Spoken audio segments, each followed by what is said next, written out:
So Super. welcome everybody.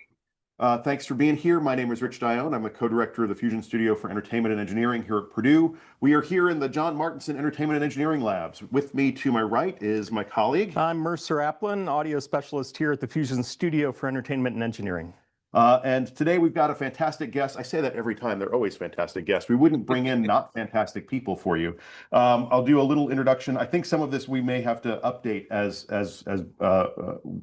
we get started here. But Bill Gorlin, at the time of this writing, is vice president of the entertainment division at McLaren Engineering Group, where he has led the engineering of entertainment structures and attractions around the world for nearly 40 years.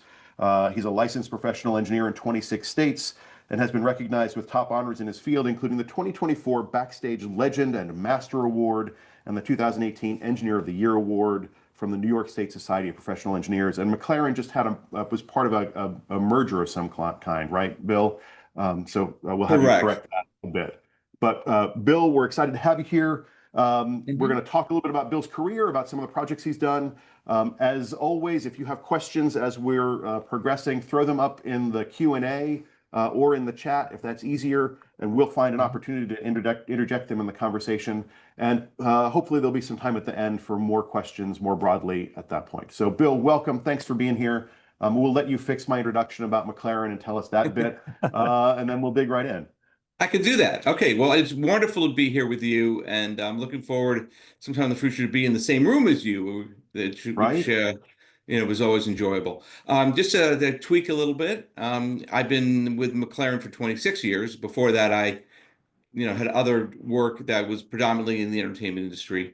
And a year ago, McLaren joined a company called KCI Technologies, which is about 10 times our size, and we've helped kind of round out their geographic reach. So we're McLaren, a division of KCI.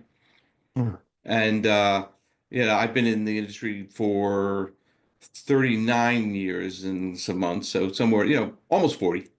Almost 40. It's close enough. We can round it up. Close enough. Sure. Yeah, close enough.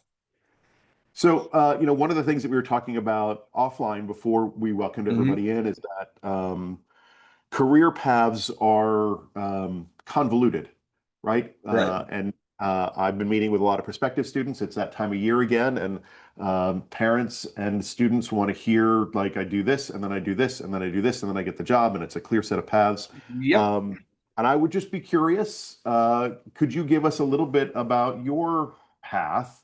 Because every time we ask this question, we learn that it is not a straight line. So and I'd love to hear what that was like for you. I was supposed to have a very linear path. I went to school. Actually, in third grade, I was in the play, and a couple grades later, I was in the class play and enjoyed that. Never thought I would be involved in the entertainment business. And in middle school, I knew I wanted to be an engineer, and I knew I wanted to do something related to buildings. And I went to a university that had a great structural engineering program, and they told us, you're going to do buildings or you're going to do bridges. That was it. Yep. So, I chose a company that did buildings, but the advice that I got was actually excellent advice, was work for a small firm so you can do everything. Instead of a big firm where it's a prestigious name and you do columns for 2 years. So I worked for a small company, and I did little buildings and medium buildings, and I was the calculations guy, and I did drafting, and I was the delivery boy and the printing boy and everything.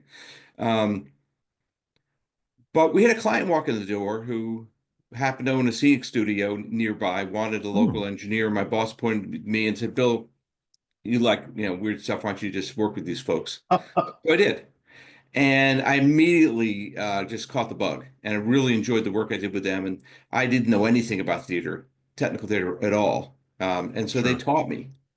And, fortunately, I was open-minded at that point in my life where they just taught me stuff. I'm like, well, okay, fine. And they'd say, we're using, turnbuckles here. I'm like, well, what's a turnbuckle? And they'd give me a cut sheet and explain to me what it is, or to come to the shop and take a look at stuff.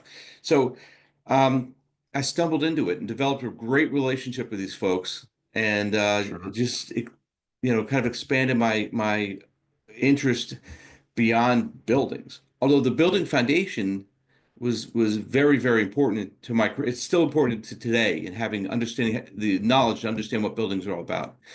But I took that and ran with it. and then used that experience to sell myself to the sort of the next job, Yeah. which was a roller coaster manufacturer out west. There was a recession and the company was really not doing well.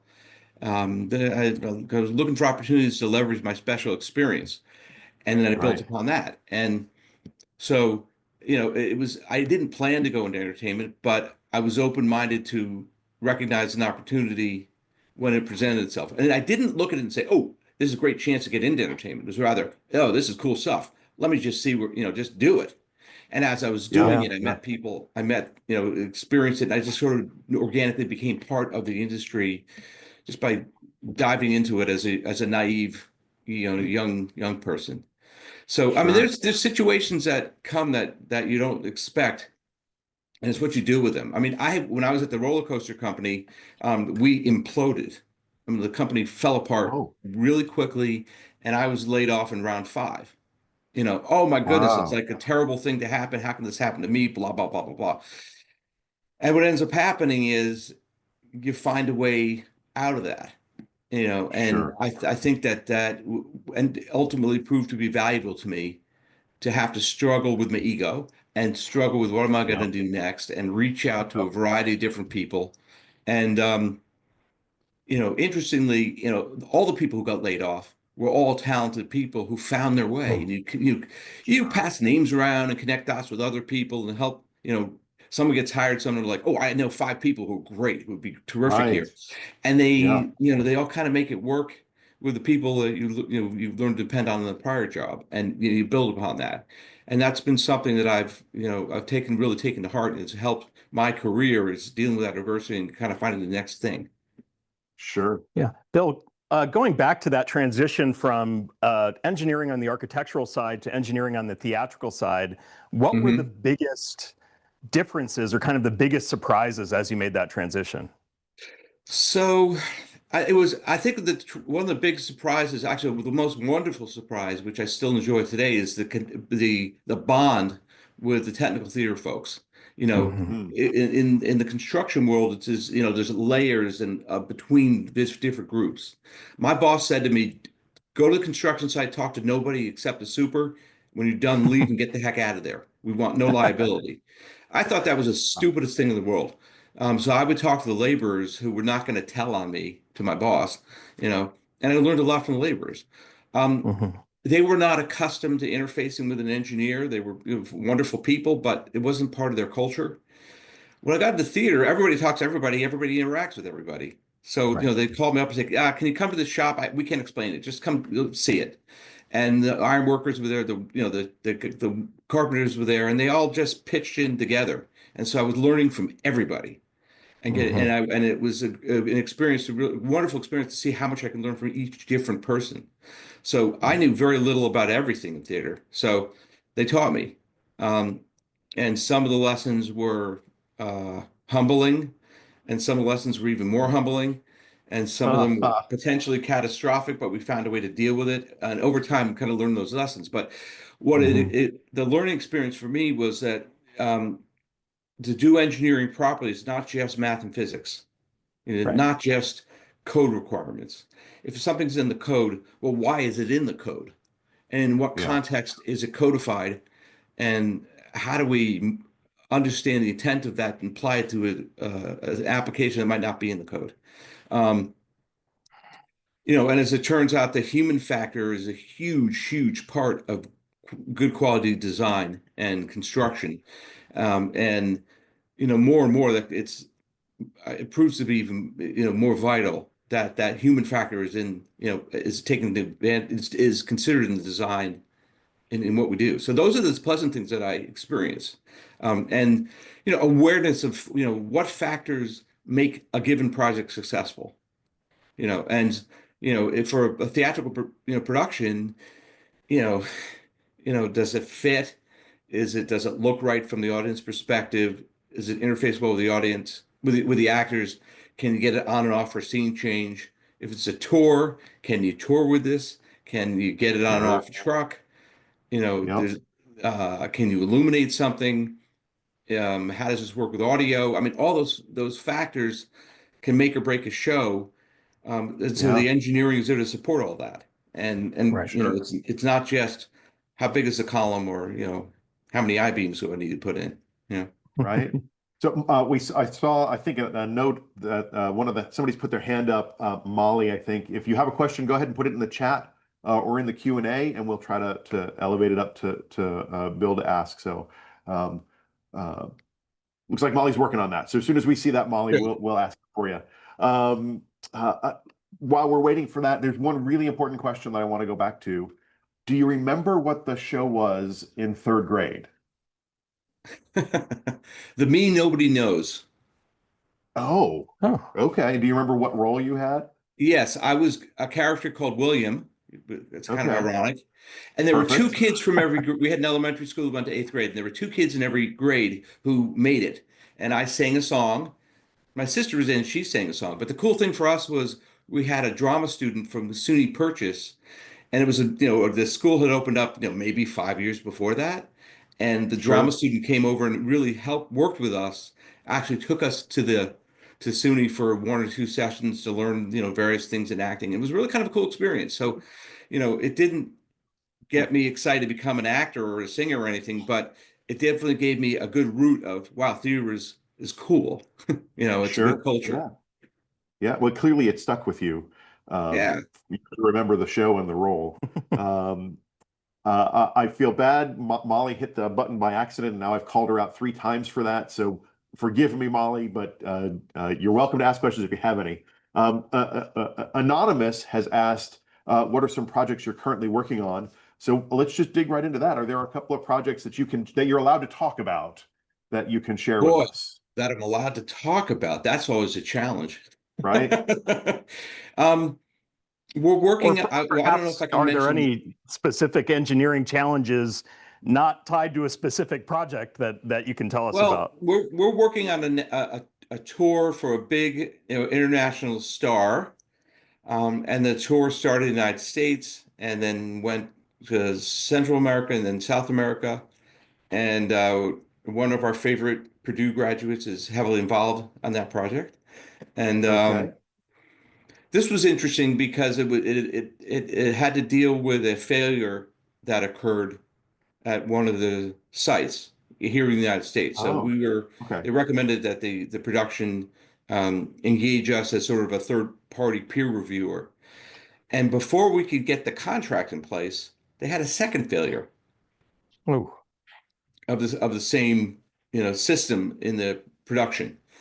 And Sure. they I got a call from production manager that there some people went up and fixed what was broken right before the show, and that they called me and like, well, what do we do? I'm like, you have a structural failure over the heads of people, and somebody went up with some gaffer's tape or ratchet straps. I said, no, you have to cancel the show. I know there's going to be a lot of unhappy people, but the artist is going to be unhappy, but we have to cancel. So we canceled. Yeah. The very next day, I was on the ground in that city taking a look at what had failed and starting the whole forensics. And I had to go myself. First, I wasn't going to ask my staff to go on a Saturday morning, fly to the other side of the country and Sure. do that with no warning. But also there was I knew I was going into an unknown situation, have to figure it out on the fly. And there's politics with the people that I'm meeting on site. It happened to be the crew loading the truck and the truckers. And I had to convince the trucker not to leave, and I had to get the piece in my hands and ask them a lot of questions and climb all over the thing. And people were great, but it was an experience for them that was completely unfamiliar to have some, engineering geek show up and ask questions about what's going on. So it was handling the politics, but also recognizing this is my only chance to get my hands on this stuff. I better take really good, measurements and collect good data, good photos, and get it more than I need so that we can, make an assessment. Yeah. Yeah. Then the very next day, I was back, back home, and then okay, let's do evaluate what happened. Well, which one are we going to evaluate first, the first failure or the second failure? And then production, because the show keeps moving, well, we need to determine if our next show is going to be safe. That's our goal. Oh, but no, actually, you need to make sure you figure out what failed. And oh, wait, can we go to a modified show, and it kept changing, and engineers will have a tough time dealing with that kind of change environment. Like we can't, and they actually said, well, can we go on and do this? I'm like, the question you're asking me requires 10 days of structural work to actually determine what you can do. So Wow. there was a lot of work I had to do, and my team and I had to do in conjunction with the engineer of record, who of course was freaking out because there were problems with the set, but they also had a show that was demanding answers. And that person really, that team had to really protect themselves for the impending studies of what happened. Um, and I felt I had to work in conjunction with that team to help them move forward in a way that's productive for the show. So it was Sure. a really interesting interchange amongst parties dealing with like serious politics, legal concerns, a show that had to go on, a show that got scaled back temporarily, and then all the time looking to the next event. Okay, the next one, and the artists wanted to keep pushing the limits.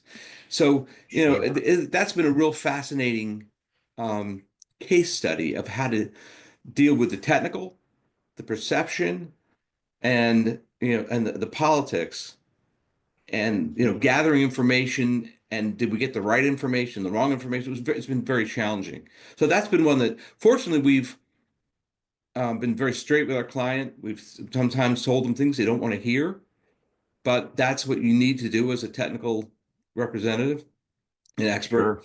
and let the facts speak for themselves. And fortunately, the production has some fine people on the team, and understood, has really understood when we've said you've got to do this or you can't do that, or it only takes this amount of time, and it's worked. And we're now at a point where we're providing really helpful advice to production, and it's really helping their design teams, along the way. And it's been great to Sure. train our staff in I dealing with that bet. kind I of bet. situation. Yeah.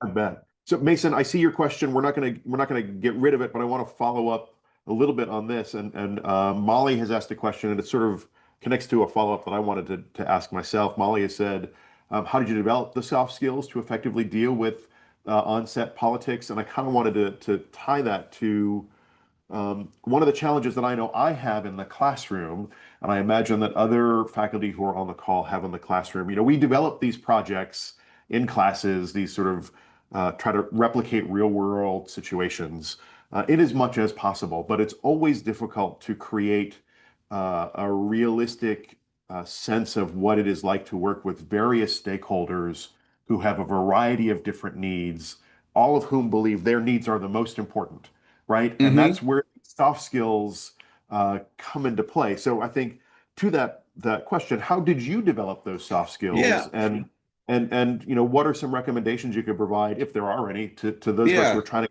recreate that in the classroom? Well, first of all, Molly, thank you for asking a great question, because I think that's really valuable for everybody. Um, Soft skills, I think, well, first of all, in college, I dated a fine arts major. That helped. Um, Yep. and I chose to go to a major university that was not an institute of technology. Not no negative connotations to an institute of technology, but I wanted to be in an environment where I had, world-class students in every type of study, and wanted, and I've always valued being worldly, you know. Um, and then I think I always I'm an extrovert. I like interacting with people, so it sort of comes naturally to me. But I think that probably the key thing was I was humbled by the people I interacted with who could do things that I could not do. So even when I go to a Sure. construction site and there's a laborer bending rebar and probably making half the money I was making at the time, I was really kind of humbled at this person's ability to use those tools and to, you know, do that kind of work. I was never the person who worked in a shop Mm, in our at school, or in the basement. We had a little workbench, and I was afraid of cutting my fingers off. Um, sure. so I was kind of intimidated by those, the people who can actually do the work. So I always wanted to learn from those folks, and vice versa. They were kind of curious about someone who was a straight A student in school where they might not have been. And I think that humility helped me bond with people. Um, and I really learned to respect people who had skills I did not have. There was a job actually there where there was a pile driving contractor, banging telephone poles into the ground. And my job was to count how many times they banged it, before it, Ah, and it was, in the, 0 degrees. There was a developmentally delayed son of the owner of the company. The owner was, wise enough to teach his son to be part of the crew, to give his son something productive to do in his life. And the guy was in his mid 40s at the time.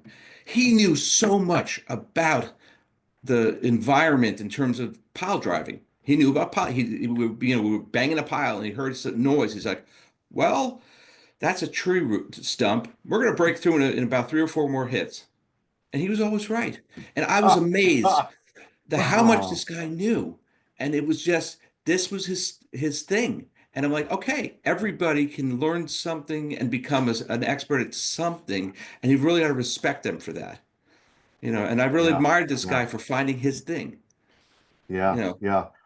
One of the things that I talk to students about a lot is if there's one thing that you get out of your 4 years at Purdue, it's the ability to look at yourself and recognize what you know and what you don't know. Like I'm almost right. less invested in teaching you a bunch of stuff and more invested in making sure you can look at what you know and know what you don't know and where you might learn it from. And it sounds like that's kind of what you're talking about is It's recognizing definitely with what such I'm talking about. humility. And yeah, and having respect for other disciplines and what you're trying to serve at the end. I mean, nobody wakes up in the morning and says, I want to spend a lot of money on my engineering team today. They might, they might say that about their lawyer or maybe their doctor, but not their engineering or architecture team. And Yeah, so, yeah, we need to get them to appreciate what we do, but in doing so, we need to respect what we're trying to achieve as part of a team. And generally, if I do my job right, you don't notice, you yeah, know. yeah, So Yeah. yeah, and as And I've gotten older, I've more and more enjoyed recognizing the non-engineering things that I'm contributing to, and actually, have fun with that. sure. yeah, going back to our question from Mason here, and I'm going to add a little piece to this. Um, what does your current day-to-day look like, and kind of what of that do you find the most exciting and rewarding? Well, the things I don't find exciting and rewarding is budgeting and signing off on time cards and all that kind of stuff. Um, my day to day is I do more engineering than I'm supposed to at my leadership role. Um, and I've annoyed people in management for that, but tough luck. Um, I see myself as, an engineer first and a manager second. Fortunately, I have a right-hand man who is incredible, who makes up for all the stuff that I'm not so good at or don't like doing. Um, but my day to day is a combination of things. Touching base with all the communications going back and forth. The emails and the phone calls of people, new project inquiries. Hey, I've got this great idea. Can you, what do you think? And, we'll call them back and have a conversation and then develop a proposal. That's a big part of what I do and working with our team on that. Other stuff is looking at the communications back and forth and spotting situations where I may need to inquire with the team. Um, Involved in the early parts of a project, getting it off on the right foot and the right approach. And sometimes I don't need to be involved. Sometimes I do. Um, when I'm in the office with my team, I'll do management by walking around, and I'll just go up to people and say, "Hey, what are you working on? What are you doing?" And I'm of the age where I need to talk to a human being in front of me. That's my favorite thing to do in interaction rather than texting. Um, uh, so so it's a combination of technical involvement in reviewing the work done by people or reviewing the concepts and helping guide the direction. Um, and I don't do that many calculations anymore. And when I do them, it's sometimes, I mean, on Friday night this past week, there was something that came in at like 4:45 and I couldn't help myself. I was too curious, so I played around with it that night. that happens sometimes. But it's it's guiding the team, reviewing what the team is doing, working with the clients on new job inquiries and new ideas that came through. Sure. Yeah. That's sounds like a complicated and varying series of things in a given day, which is kind of nice, right? Like it's not always the same thing. It's yeah, Um, and also if there are problems that come up, the buck stops with me. And yeah, one of the key things that I say to my team is, at the end of the day, there's a problem that comes up. It's my problem. Even though you guys are part of the team to solve it, at the end of the day, I'm responsible. So yeah, there's always a time I may have to jump in and take the hit for the team. sure. Yeah, absolutely. So Yeah. Ryan has put a question up, and I'm going to ask that question here in a minute, but I want to sort of put a bookmark on a question I want to get back to Hmm. if we have time, which I think it can sometimes be a mystery how an engineering firm gets involved in the production part of the process, right? Hmm. And so I want to come back to that and what are the varying ways that your company or you get a call, because sometimes it sounds like And it's how when we get there's something involved. gone wrong, right? And so we want to get back to that. But Ryan has asked, what qualities do you look for when hiring or building your team? Great question, and it's somewhat different qualities than other engineering departments or firms may be looking for. I want people who are people, who know how to interact with people. On computers, can sit in the corner and do work for somebody else. I want people who understand the engineering behaviors. Okay, they don't necessarily need to be good math students, but they Mm, need to be good physics students. They need to understand what the equations are representing. Um, and so to be able to, like a good structural engineer should visualize the load path working through a system and visualize the structural behavior and recognize structural issues. Um, yeah, Instability is something improperly braced. Is it is torsion a concern? Are we concerned about how connections work? And visualize how loads can work through a connection. Um, I don't need the best computer programmer in the world. And mm, sometimes the best computer programmer might worry me because the person leans too much on those tools. I want someone who can sure. do something without the machines. So those are the skill sets that I look for in a team, and also people who are team players. We've had Mm, our biggest successes have been people with people who are very strong, um, strong team players who don't want to take credit for someone else's work. Actually, who are eager to give credit, where credit is due. What I often say to the team, like when someone who is less experienced for you than you corrects your oversight or improves upon your idea, please celebrate that. That's really, yeah, really important. Um, yeah, so we look for that type of culture, and I'm very proud to say we have a group of people who like one another, who have fun together, and have lunch together, and play card games together, and that's sure. um, really amazing, and that's very important. I want to work for Bill. Yeah. We'll see you guys. Yeah, Sometimes absolutely. it's pretty. I don't know. Sometimes I can be very short and rushed, so it's not always the most charming environment, but usually it's pretty good. Sure. So there are more questions popping up in the chat, and those might be more important than any question I have. Do you want to take Yeah. David's question? I'm going to add a little bit of a preamble to this. I assume in your specific line of work, relying too much on technology gets you into trouble, especially when you're a licensed engineer and have a license at stake. David's Yep. question is, how much of the calculation end of the job is likely or already been assumed by AI? Well, we're not currently working with AI to my knowledge. Um, and that worries me because, you need that person who can make those indirect connections and kind of sniff them out. It's going to be coming. It's going to be coming. Um, I would say that I do worry about what I call the computer aided catastrophe. When I got out of school, we were doing calcs by hand. Actually, the other day, I had two binders this thick of old projects with a lot of hand calcs in them, and I had to toss them in the garbage because I'm kind of there's both structures have been dismantled by now. But um, Huh. when you're doing calculations truly by hand, when you make a mistake, you're like, oh, I gotta go spend 3 days fixing that. But it took you, a number of days to get to that mistake. You can get to that computer mistake in about half an hour or 15 minutes and not recognize it. And you can build a monster really quickly. And that worries me. And I want someone to be able to recognize, how is my structure behaving? Like if they get a computer model, there's different colors that pop up on the Yeah. framing members that tell you if it's overstressed or not. And if you simply follow that color code and say, oh, well, nothing is red, so everything must be good, that's a recipe for a disaster, because you need to Yeah. understand why it's red. It might be red for some obscure reason. It might be red because you didn't provide the parameters that are appropriate for how it's actually formed in the framed in the field. And Yeah. understanding why it's behaving that way and debugging that is really important.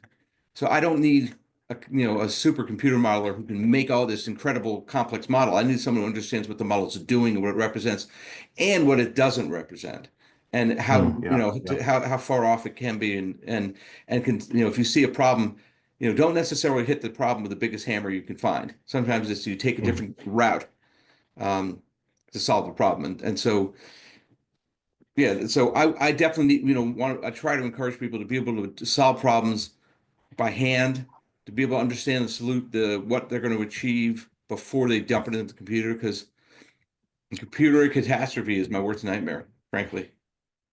I mean, that's the part that I have not yet figured out how to tackle as an instructor. Right? Like when we got calculators, when they became, I remember being told in school, you're never going to have a calculator at your, you learned how to do it by hand because you're never going to have a calculator, right? But we had to learn. Yeah, that's in my pocket all the time. But part of that process was learning how to assess whether the calculator is right. And we've all seen the memes about iPhones not understanding like order of operations, right? And adding things in the wrong way with parentheses in the wrong place. So I know enough about hand calculations of even just basic algebra to recognize the error. Mhm. And that's the part that I haven't figured out how to Mhm. wrap my head around yet with AI solutions. How do I make sure Yeah, that I know enough to be able to look at it and go, oh, there's something hinky there, there's something it takes right? experience. It takes not trusting the results. You need, Yes, like Mhm. in a yes, computer model, look at the reactions. Are yeah, the reactions sensible? Mhm. yeah, I once had, early in my career, I had another engineer take a look at my results and he said, nope, this is wrong. Someone from the outside of the firm. I'm like, what's wrong with it? He said, your reactions are wrong. Obviously, your model's wrong. And he was right. It was humbling, but he was absolutely correct. And he recognized it yeah, immediately. yeah, So, look at make sure the reactions make sense. You should know if you have a center of gravity of something, the reaction should be appropriate for that center of gravity or the center of yeah, force. yeah, Look yeah. at deflected shapes of models. Is it deflecting the Hmm. way it feels like it should be?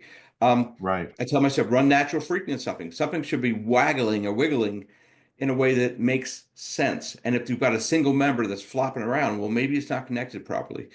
Um, Yeah, Mhm. yeah, I often tell my team, don't just dive into a computer model. Do a quick hand calc to validate the concept. One of the things I also tell them, which is perfect for theater, is if you're at the grid and there's something that has to change, or they use a different member, and you've got half a dozen stagehands who are highly paid and probably bigger than you, stronger than you, sitting there waiting, collecting a salary to do nothing, you better be able to come up with an answer quickly. And if yeah, you can just say, okay, wait, it's 6'8", so that's about 7 feet, and the load is 921 pounds, that's about 1,000. Okay, it's about 1,000 times 7 feet. The span, I don't know what the fixed is. Let's assume it's simple span beam. Let's assume it's mid span. So it's 1,000 pounds. That's 7 feet divided by four. 8 times 1 divided by 4 is easier to calculate in my head. That's 2. All right. Okay, so literally, does that member work for 2 foot, foot kips on it? Right there, I was able to get, I can get an answer yeah, without yep, belaboring myself. Sometimes the answer is no, you need to actually pull out the calculator.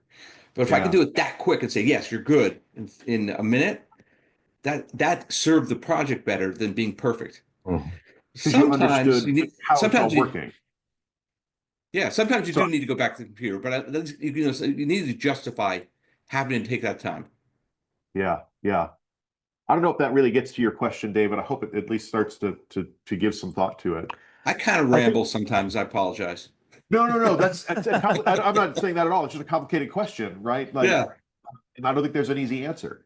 Yeah, and Edward, we see your question, but I think our conversation has drifted a little bit since you entered it. So if you could clarify what specific skill or thing you want students to be able to communicate in an interview, let us know, and we'll proceed with other questions and get back to you. Yeah, that's a great point, Mercer. Thanks. Yeah. So if what Bill is looking for in a hire, okay, that's where that came from. Got The soft skills, the team player, the humility. How do you see that in an interview? What should students do to help demonstrate that? Well, bear in mind that, I want to see who the real person is, because if you're not a good fit, if I want to know that you're a good fit for us, I want to make sure we're a good fit for you. The best example I can give you is one of our structural guys interviewed somebody, and he called me. He's like, I just interviewed a whack job, but you might like her. She's nuts. And I said, yeah, sure, I'll talk to her. And we talked, and I'm like, I need to hire you. Yeah, I'm like, Wow. I need to hire you. You're going to be a great fit. I know. So, you have to bond with someone. You have to know that you're getting, they're for real. I don't want to, if someone's, sending me a line of bull, I can see that. If they're trying to impress me with standard questions, I can see that. If they're being, you know, honest, that I can see that. I want that. We used to ask some really hard questions that had open-ended answers, not and it used to freak out the interviewees and kind of stop doing that. Oh, the theater people handle that better than the traditional engineers. But we really just want people to be, to understand what they're getting into if we hire them, and to have good questions about that, and to really listen to what we're talking about in the conversation, but also convey, who they are as a person and what their true interests are. So if they just talk about how much they're interested in, the math, the physics, and all that, I'm like, well, what do you do when you're not doing that? And try to get the human, into Yeah, the conversation as well. And also yeah, find out, do absolutely. you like, we'll ask them questions like, do you like being on one assignment at a time? Or are you okay if you've got three, four, five, six, and the priorities keep changing and the requests keep changing? And most engineers freak out at that situation, even though they're going to say yes in an interview, they mean no. Yeah, But some people Hmm. really yeah. kind of, energized by that environment. But if you can't be comfortable bouncing from one thing to another, and demands that are totally varying, it may not be a good place for you in the entertainment industry.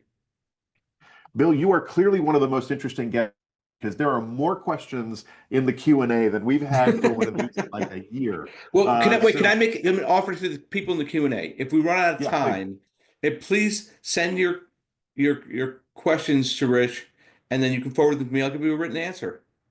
Absolutely. Or we can engage in Absolutely. conversation. I mean, I love this kind of interaction. I love, and it's just fun.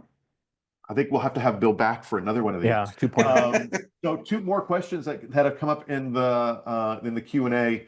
Ian, we're going to do yours first. You were talking before about kind of understanding how the forces work, right? You gave the example of like I've got this beam and I can round it up to 8 feet and whatever. Mhm. How does that understanding and intuition about how it all works, does that come over time? Is that something that happens over with practice? Is that something that we can help prepare students in the classroom? And what are your thoughts about that? That's a great question, and I do think that for the students to traditional engineering education focuses too much on too much math and a lot of science and getting the right answer. And I wish it would focus more on understanding the question and understanding the behaviors and the approach without necessarily being stuck on the right answer. So, um, I think it's understanding how to work through a problem and understanding what you're actually doing. I mean, I had a humbling moment when I was a couple months out of college. I learned a thing called horizontal shear. 3 times I learned it in college, and I had no idea what it meant. But I learned the equation. I could solve the equation. But you know what? That wasn't useful. I needed to understand what Yeah. it really meant. And it was the humbling experience was when it took me 6 hours to do the calculation. My boss came over to me. He was like, "That should take you 10 minutes." That's ridiculous. Wow. He was right because I didn't really understand what I was doing. So understand what you're actually being taught in terms of behavior and for the instructor, have some examples that somebody can relate to. For structures and machinery, there's physical things you can show people right in front of their face. Electricity is a completely different thing. It's mystical. I don't understand it. I still don't understand it. But horizontal shear is a great example. You take out a book and take out a piece of wood that are the same thickness, and they're the same thing. They're both made out of wood. So why can you flip through the pages, but you can't do that to the wood? And that is horizontal shear. And there's lots of other things. Understanding how things deflect. And I found that a lot of riggers and stagehands have incredible insights into those behaviors, like better than many engineers. They just don't have the training to understand the math and physics. But when I tell them the equation or I explain something to them, they get it quickly. And that's been some of the most rewarding interactions is explaining the behaviors in terms of physics to some of the stagehands. And then now they've got a very valuable tool. And now the next time around, they will come up with a solution that addresses my engineering issues right out of the gate. And I find it to be very, very powerful. This tees up David's question pretty well. For a project where something like, can I load my building this way comes up, what kinds of lead time is required to engage an engineer? And are there alternatives if that lead time doesn't fit into the established schedule already? Yeah, great question. The best is having somebody who interfaces with the building or is the house rigger or the house stage or house carpenter who has had time to interact with an engineer to understand, to connect the dots between their how they visualize it and the physics. And that's an extremely powerful tool to recognize. Like I can have a good scenic studio. They can send me something that has members that are the right order of magnitude and the right kind of bracing. They recognize it very quickly if they're really, trained. And once again, I need to give them physical examples to demonstrate what I'm trying to explain. Doing it on the equations is, but actually showing them something, taking out a ruler and bending it. Even a cantilever effect. I'll take out a ruler and then I'll slide my finger along it, and when I get to the middle, just past the middle, all of a sudden it tips over. Well, why is that? And kind of show them behaviors and then, flex it so it's buckling. Why is it doing that? And give them physical things. And the people attracted to the theater tend to really understand stuff quickly. So those kind of folks are the people you want working in your venues because they're going to recognize the issues. If you have someone who can recognize the issues, that's half the battle. And that's half the battle is half the time. But if you have when you need to go get to the next level, engage an engineer, engage them as soon as you can, as early as you can. But then you need to understand the engineer's limitations. If it's just a traditional building engineer, that's all they know. They don't understand theater. They don't understand production. They also don't understand the timing, the time frames involved in production. Like we need an answer to tomorrow, not a month from now. Okay, and the engineer's ability to address the problem will be influenced by the time available to address the problem. And they're going to get more refined if they have more time to get refined information. But engage them early and be aware they generally are not familiar with theater, so you have to educate them into what the important parameters are for theater. For example, if you're loading a whole touring show, and they're concerned, tell them we have chain motors. There's impact loads. You need to know this. But we're not going to raise the entire rig at the same time. Or maybe we are going to raise the whole rig at the same time. These things are important to understand. It may also be that you're loading a show in July. We can let the structural engineer know that and say, if we're loading in July, that roof is not going to have snow on it. If you're in a northern environment, can we take advantage of that? A traditional structural engineer might not think of that. They're just going to say the code requires snow. Yeah. So there's an understanding of the experience and limitations of one another, and if you can get on the same page and be humble to know what you said earlier, Rich, know what you don't know, help the engineer understand what he or she does not know. Yeah. So I hope I answered your question. I hope I get a little bit roundabout sometimes. I think we got to kind of thinking about how long in advance you need to engage an engineer. And David, if you want to follow up on that question more, send us an email because we're going to run out of time here. Yeah. It sounds only because I know David a little bit. It sounds like there may even be a specific example or question that David you might be digging at, and so maybe give us some more information about that, and we'll follow up with Bill. One thing I want to be sure we capture from a previous answer was the not underestimating the importance of having put your hands on things and getting the feel of it. My dad was a machinist. He wasn't an engineer. He didn't finish high school, but he made stuff out of metal all the time, and he could tell you exactly what was going on with a piece of steel just Hmm. by holding it, right? And Hmm. we had you remember Ron Clark, a Yeah. seam shop carpenter who ran our shop for a long time.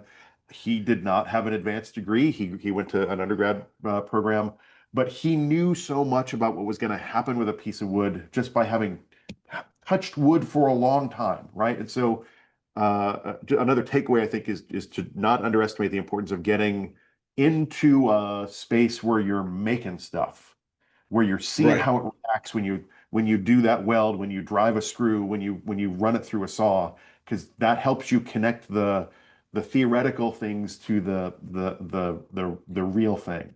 Yeah, A couple, absolutely. right? Yeah. A couple of questions here. Well, Uh, can I just add one comment about that, Rich? yeah, please. Yeah, one of my limitations is I've never been a stagehand. I've never been an iron worker. I've never been any of those things. Even when I worked at two different PRG and a roller coaster company, I was in a place with people who did that, but I wasn't the one who actually did that stuff. Right. And I made sure to go have conversations with those folks all the time. And I was out on the shop floor all the time talking to the welders, finding Yeah. out, can you do this? What we want to do here? It was a lot of back and forth, and they would show me stuff, but I couldn't weld. So we leverage stuff from one another. When I'm out in the field, I like to talk to people, get my hands on things. I have to say, I don't think a drone can do a weld inspection or can do a Yeah. corrosion inspection. Right. You can have a photograph of a rusty piece of steel and not really get what you're looking at. And if it's a video, that's better, but you kind of need to get your hands on it. You need to smell it. You need Sure. to, Yeah. get your fingernails into it. At some point that you need that tactile involvement with things. Yeah. Yeah. I appreciate even acknowledging like sometimes it's Yeah. the smell, right? It's the Yeah. sound, like the pile driver guy. Like the sound tells you something that you can't capture from just an image. Yeah. I think Victoria and Gretchen, we see your questions. We'll get to those in just a second. Molly has another great question, which is how do you self-assess whether you actually understand the engineering concepts as opposed to just getting good grades? So as a student, Yeah. Yeah. that's a really good question. I think have conversations with your peers and have conversations with your instructors and see if you get it. If you're in a group project, which is a true group project, not one smart person doing all the work, but you're really helping each other out. That's the best way to self-assess. Yeah. Molly, I would just add to that. Try to apply the concepts that you're learning to the world you see around you, right? Hmm. Like that, then there's no math involved, right? You're not just getting the answer, but you're walking through the parking garage, for example, and going, oh, well, what do I understand how the loads and forces are Right. playing out in this part of the structure? Or Yeah. take a look at the scissor lift on the loading dock and go, do I really understand how all the Yeah. pieces are moving together to drive it up and down? Yeah. That's what I would add. I still, as I'm on a job site, I like to think out loud with whomever I'm with, unless there's someone who's, got a political angle that I got to be careful of. But typically, it doesn't matter who it is, and just someone who takes an interest. And in talking out loud as like, well, this is kind of what I'm seeing, how I'm seeing it behave here. And what do you think? And that what do you think very often helps either validate what I'm seeing or brings some a new fresh perspective or maybe shoots holes in what I'm thinking. And I love the situation which I'm with somebody and that person comes up with recognizes something I didn't. Right. Mhm. You know, if Yeah. I'm not sure which Gretchen you have, but I had a Gretchen intern last summer, and went on my very first site with Gretchen. She had no experience with the stuff and recognized stuff that I didn't recognize, and Yeah. I was amazed by that and thrilled. That's great. That's great. Yeah. Uh, so I am going to talk to Gretchen quickly. I don't know if it's the same Gretchen. There's some clarification that I think we would love for your question, and we probably won't have time to get to that question today. So if you could email it to us, but you asked what is your advice for taking the FE and PE? Can you Take email it, us and clarify whether the question is should I take it, or whether the take it, question is take how it. do I prepare for them? But Bill is clearly saying do take it. I would say take the EIT exam, the FE, when you're a senior in college. Do it then. Okay. Do not Okay. delay it, because you're going to forget all the stuff that you are not doing now. The stuff you learned as a sophomore or junior. Like for me, electrical. I had to. The last time I studied electrical was for my exam. Thank goodness I did it as a student. So take it. The PE Fair enough. later on depends what you're doing. Okay. If there was more to that question that you want to ask Gretchen, feel free to email it to us. Rachel, can you scroll back up because we lost one of the questions, and I want to be sure we get it from Victoria. And I think this will probably be the last one. Yep. Because we're going to run out of time. But Victoria has asked whether you have a favorite or memorable project that you've worked on, and can you talk about what stood out about it? And that is kind of a perfect way to end this today. Is That's a what was lot. That your could be most memorable yes. thing? There's a bunch. I mean, there's some great projects I've worked on. Citrine Roy at the Mirage, and the car production for Cirque du Soleil in Vegas, and there was a bunch of things. But when people ask me that question, the answer I give is the 500 little tiny projects on Broadway. That's been my most satisfying. Interesting. Because it's been incremental, a little bit here, a little bit there. A show comes in, and we have to find a clever way to reinforce the theater, and we figure out how to reinforce it in a way that improves the theater, not just reinforces and have to get ripped out. And Sure. we've done a lot of, recently in the past, I don't know, 6, 7 years, done a lot of safety reviews in Broadway theaters and other theaters, and improving the environment for the betterment of the people working there has been very satisfying. And then walking into the theater and seeing someone on fall protection in a place that didn't have it a year ago, Yeah. and making a theater, more beautiful, more useful, more, and being able to walk in and having people be happy that we're there, like, oh, you're here, great, I got something to show you.